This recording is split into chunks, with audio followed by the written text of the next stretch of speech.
السلام علیکم، صبح بخیر۔ اللہ غفور الرحیم ہے، آپ پر ہمیشہ مہربان رہے، اپنی شان و صفات کے مطابق نوازے اور ہر پریشانی سے دور رکھے، آمین۔ خوبصورت عمل انسان کی شخصیت بدل دیتا ہے اور خوبصورت اخلاق انسان کی زندگی۔ لمبی امیدوں سے دور رہا کرو، کیونکہ وہ تمہارے پاس موجودہ نعمتوں کو حقیر بنا دیتی ہے۔ رسول اللہ صلی اللہ علیہ وآلہ وسلم نے ارشاد فرمایا، اللہ تعالیٰ کے لیے بعض لوگ ایسے ہیں جیسے کسی کے گھر کے خاص لوگ ہوتے ہیں۔ اصحابہ نے عرض کیا، وہ کون لوگ ہیں؟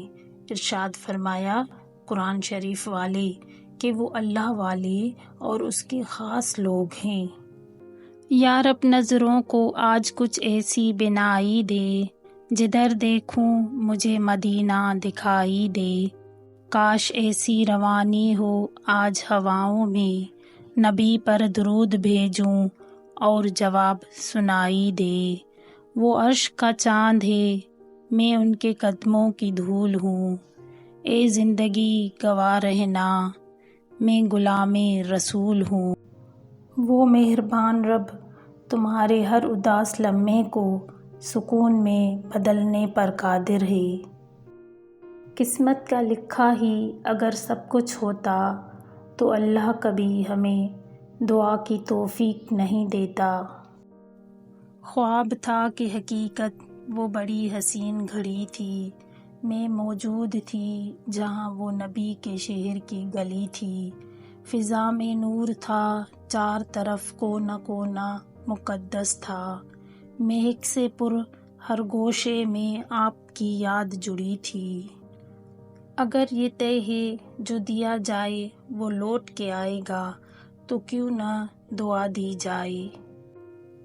تین کام اللہ کو بہت پسند ہیں، ٹوٹے ہوئے دلوں کو جوڑنا، نہ چاہتے ہوئے بھی کسی کو معاف کرنا، اور کسی کے گناہ پر پردہ ڈالنا۔ چھوٹی سی نیکی کو چھوٹا سمجھ کر نظر انداز نہ کریے، یہ جنت کا دروازہ کھلوا سکتی ہے۔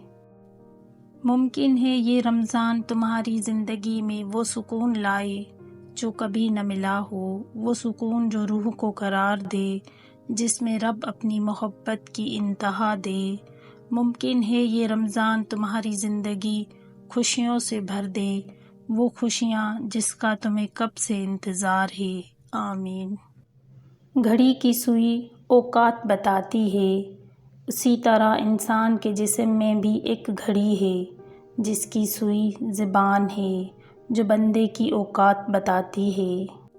دلدار بڑے آئے، محبوب بڑے دیکھے، جو دیکھے سبھی ان کے قدموں میں پڑے دیکھے۔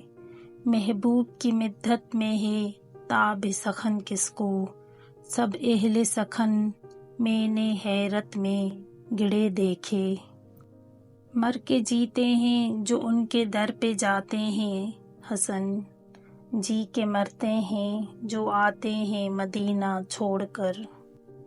مشکل وقت دنیا کا ایسا جادوگر ہے جو ایک پل میں آپ کی چاہت کے دعوے داروں کا چہرہ بے نقاب کر دیتا ہے۔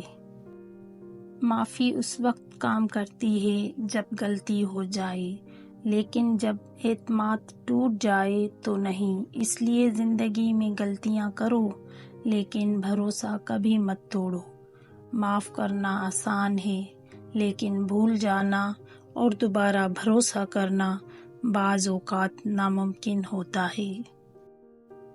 جب آپ کسی کے راستے میں روشنی کرتے ہیں تو آپ کا اپنا راستہ بھی روشن ہو جاتا ہے۔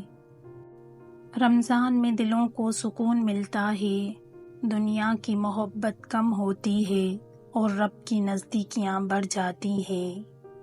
اللہ آپ کو کبھی کسی کا محتاج نہ کرے، آمین ثم آمین۔ کم کھانا، کم بولنا اور کم سونا اللہ کے دوستوں کی نشانیاں ہیں، جبکہ زیادہ بولنا، زیادہ کھانا اور زیادہ سونا شیطان کے دوستوں کی نشانیاں ہیں۔